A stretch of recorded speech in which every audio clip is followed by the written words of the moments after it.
L'amour, c'est un fruit. Oui, un fruit de l'esprit. Finalement, c'est un peu comme cette orange. Et en plus, c'est ça le thème d'aujourd'hui. L'amour! Tu peux démontrer l'amour pour Dieu. Merci Jésus pour tous mes toutous. Pour tes amis. Alors c'est ça les amis. Une fois que la quarantaine va être finie, je vais toutes vous apporter une crème glacée. Allô? Oh, franchement, l'Internet a encore bugué. Tes parents. Hey, papa! J'ai changé ton pneu. Là, c'est temps. T'avais encore ceux d'hiver. Et pour ton pied. Oh, Canada! Vous savez, il est très important de toujours démontrer l'amour de Dieu. Maintenant, pour en savoir plus, allons voir les marionnettes. Oh là, oh là là, oh là, oh là, oh là là, oh là, oh là là. Oh là, mon ami, ça va bien? Ici Madame Lulu qui te revient et j'espère que tu passes un bel été. Je peux pas te voir, mais je sais que tu es là et je suis contente que tu participes à Car en Fête, une émission qu'on a fait juste pour toi et ta famille. Alors, j'espère que tu as aimé les marionnettes du mois de juin. Nous avons couvert le terme de la peur. Tu te souviens, la peur. Et nous savons que les enfants comme toi ont souvent peur de quelque chose. Souviens-toi de Mélodie. Mélodie qui avait peur des bibites. Elle a appris qu'elle pouvait tout simplement se mettre à l'abri du Très-Haut, sous les ailes de Dieu. Il y avait le petit Valentin. Souviens-toi de petit Valentin qui avait peur du noir. Son imagination lui jouait des tours. Mais il a été rassuré et s'est endormi en paix au rythme d'une berceuse.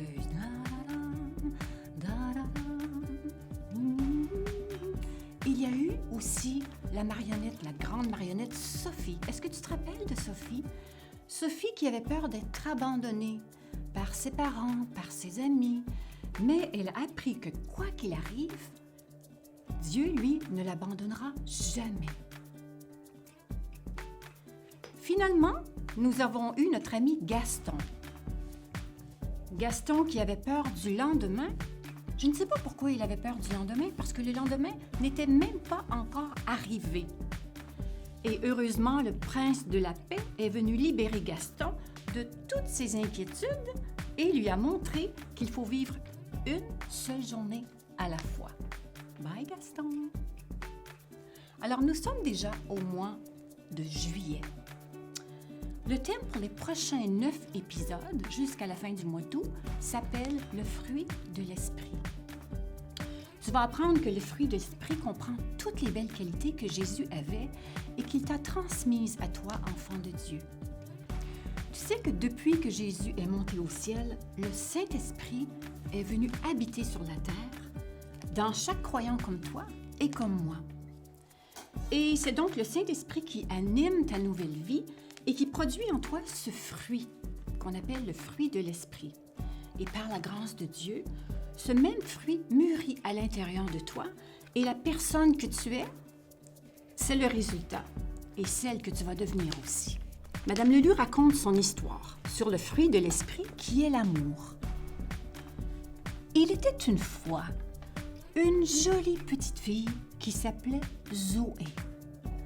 Elle se posait des questions à savoir c'est quoi le fruit qui s'appelle l'amour et quelle est sa saveur. Allez, viens avec moi, nous allons retrouver Zoé ensemble. Viens.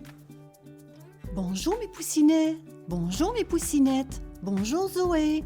Bonjour Madame Lulu. J'ai une question. C'est quoi l'amour? L'amour? Plutôt difficile à expliquer. L'amour, c'est très grand. Ça veut dire beaucoup de choses.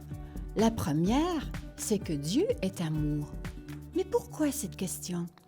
Quelqu'un m'a dit que l'amour, c'est un fruit. Ah, je comprends. Dans ce sens, oui. La Bible dit que l'amour est le premier fruit de l'esprit. Un fruit? Donc, ça se mange comme une banane ou un brocoli? Non, non. Un brocoli, c'est un légume.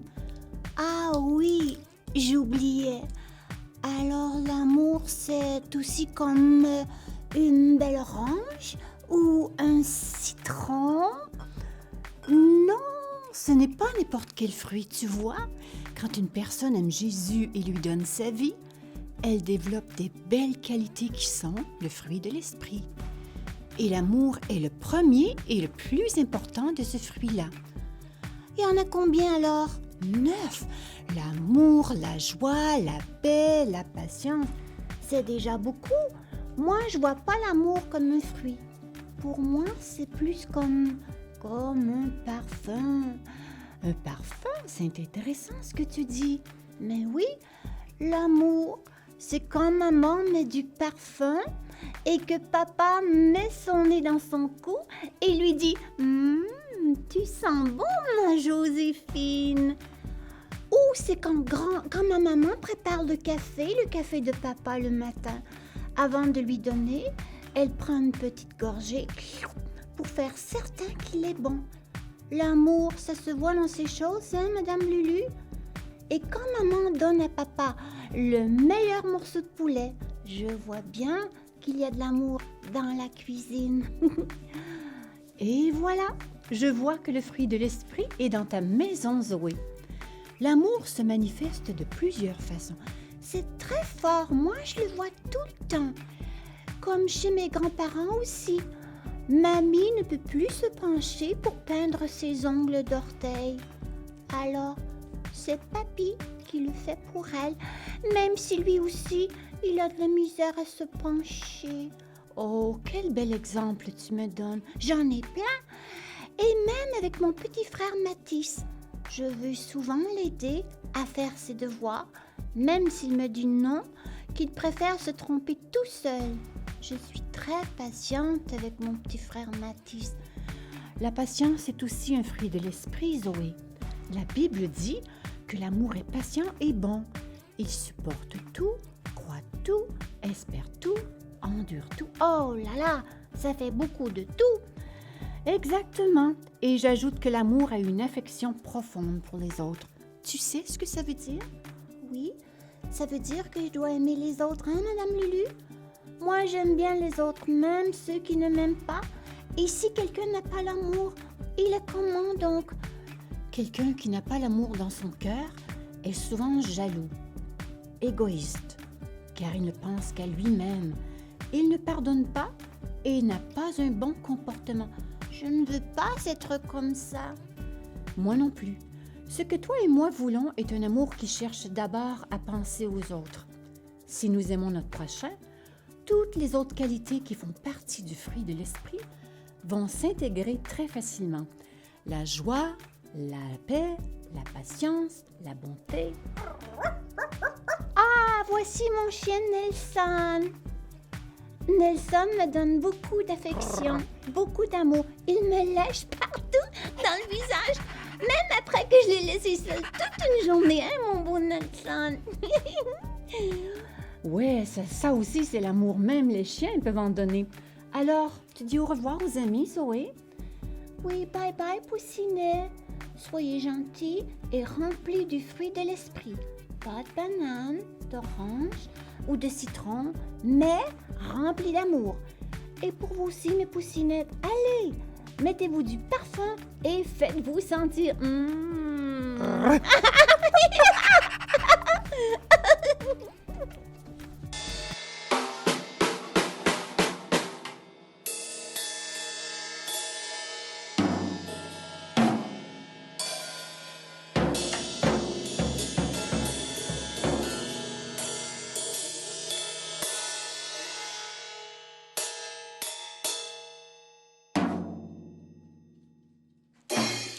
Bonjour les amis, j'espère que vous allez bien. Aujourd'hui, je suis accompagnée de mon amie Jemima. Oui, Jemima est avec nous. Pour la leçon d'objet, nous parlerons de l'amour, fruit de L'esprit. Oui, l'amour est un composant du fruit de l'esprit. Notons que la Bible nous dit dans 1 Corinthiens 13, le verset 8, l'amour ne périt Périt jamais. Oui, vous allez me dire comment ça l'amour ne périt jamais. Sachez que contrairement aux plantes que nous avons, quand elles manquent d'eau, elles deviennent toutes molles et elles peuvent mourir.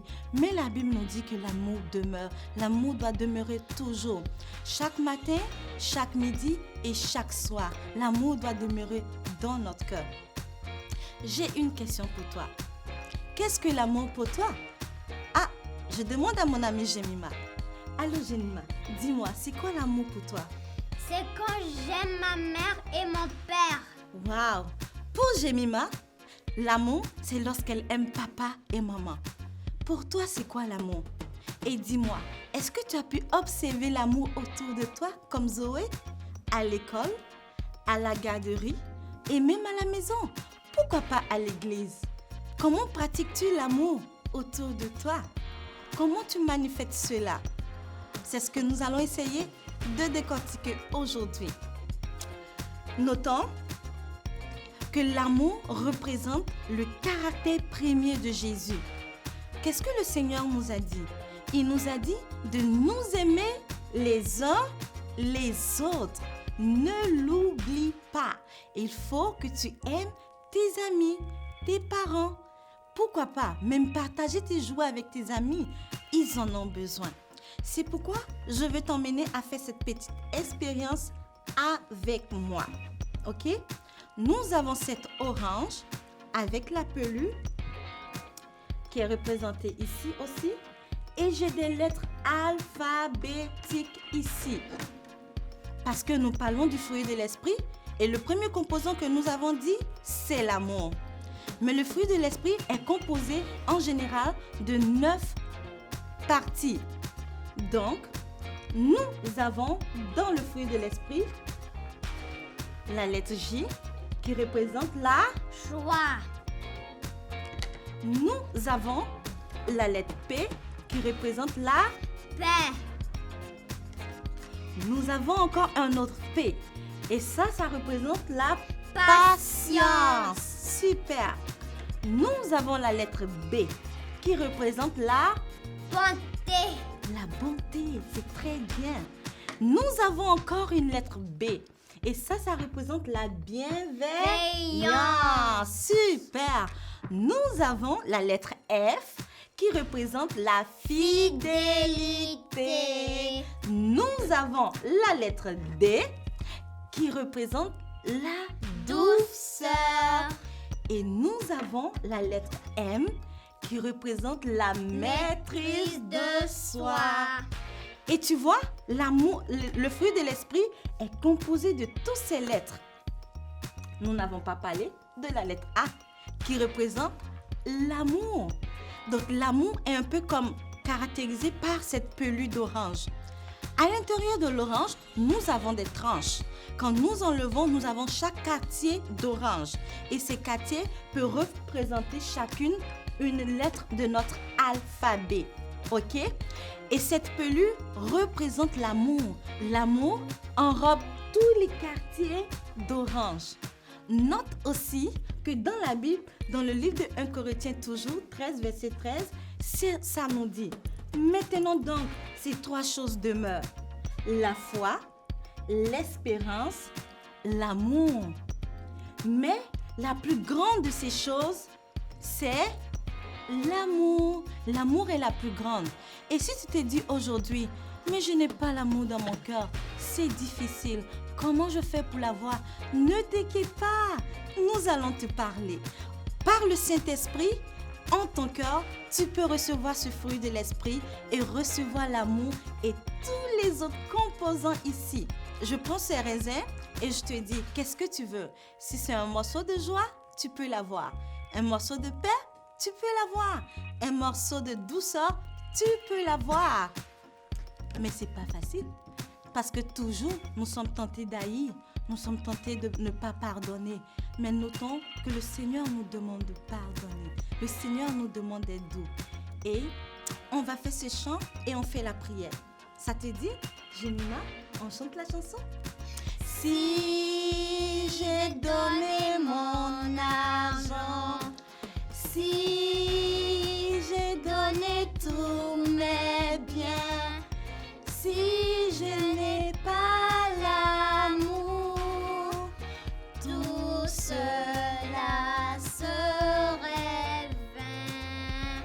Alors, si tu ne veux pas que ça soit en vain quand tu donnes ton argent à l'église, quand tu parles de Jésus, tu dois aimer.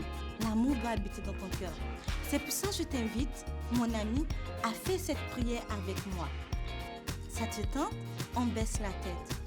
Seigneur Jésus, Seigneur Jésus, aujourd'hui, aujourd'hui, je viens te donner mon cœur je viens te donner mon cœur et je te prie et je te prie de mettre de l'amour dans mon cœur de mettre de l'amour dans mon cœur pour que je puisse aimer les autres comme moi-même.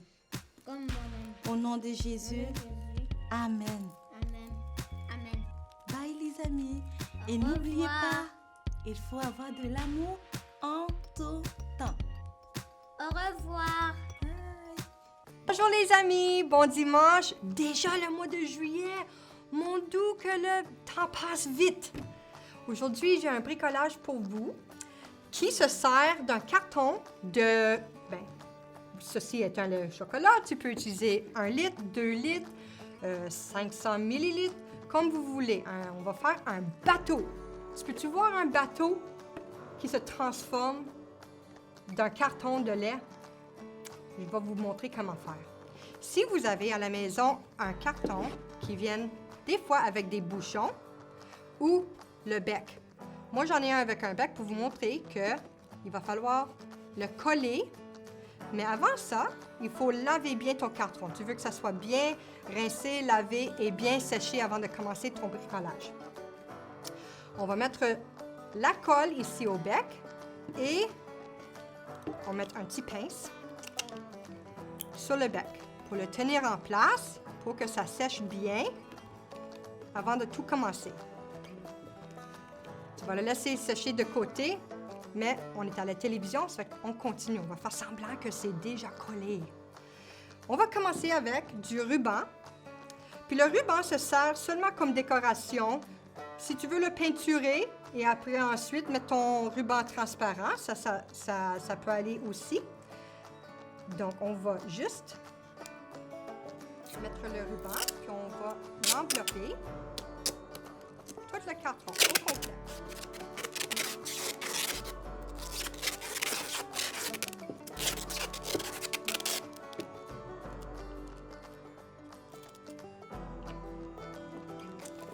Comme c'est une émission, c'est pas à la perfection, mais j'en ai fait un à la maison pour vous montrer que c'est que ça a de l'air.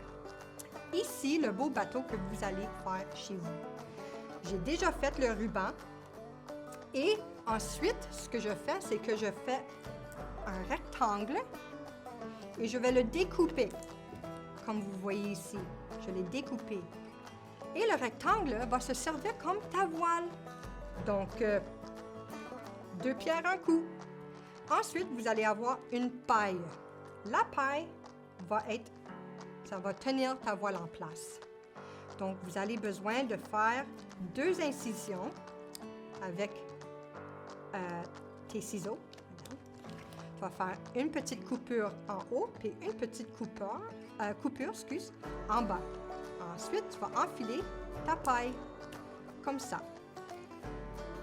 En dedans, si vous voyez bien, j'ai mis du ruban adhésif pour le tenir en bas. Et voilà notre voile. Et déjà, ton bateau est fait. Il reste juste à le décorer. Moi, je fais beaucoup de bricolage à la maison et mes enfants aiment beaucoup les yeux pour faire des personnages ou des animaux. Donc, j'en ai beaucoup chez nous. Vous savez, je me suis fait un bateau fait de yeux pour qu'ils puissent voir où ce qui s'en va. Et voilà le test de voir si ça va bien flotter ou caler. On espère bien que ça va flotter, les amis. Et regarde, avec moi, j'ai amené Rémi. Rémi veut faire un petit voyage. Donc, on le met dans l'eau. Et tu laisses le verre souffler. Rémi, reste calme. Là. Et voilà. Rémi s'en va pour une belle petite... Peut-être qu'il va à la pêche. C'est qui ça? T'entends-tu? Y a-tu quelqu'un dans la pièce? Oh! Ben bonjour, grand-père! Qu'est-ce que tu fais ici? Bonjour, Mrs. Charette. Je suis grand-père. I am so happy d'être ici avec vous. Qu'est-ce que vous avez fait today pour le bricolage for the kiddos? Et moi, j'ai fait un bateau qui flotte sur l'eau. Ben, c'est pas beautiful, ça? I like that. Très bonne idée. Moi, j'ai fait ça avec Fiston quand il était à peu près 8 years old. Il a beaucoup aimé décorer le bateau. On a fait un island de sable aussi to make it realistic. Il a beaucoup joué avec ce bateau. Les amis, are you going de faire un beau bateau comme celle-ci chez vous? Please, je veux voir des photos ou vidéos de toi qui s'amuse avec de bateaux. J'espère que ça va pas couler, mais que ça va flotter sur le waters. Ben, je suis juste ici for a little time, Mrs. Charette. Ben, c'est correct, on a fini notre épisode. Est-ce que tu veux dire bye-bye aux amis? Oh yes! Bye-bye les kiddos! À la prochaine semaine! Au revoir les amis! Merci les filles pour tout cet amour. Cette semaine, sois créatif et démontre l'amour de Dieu à tout ton entourage. Et envoie-nous des photos et des vidéos. Et passe une semaine remplie d'amour. On vous aime. Bye!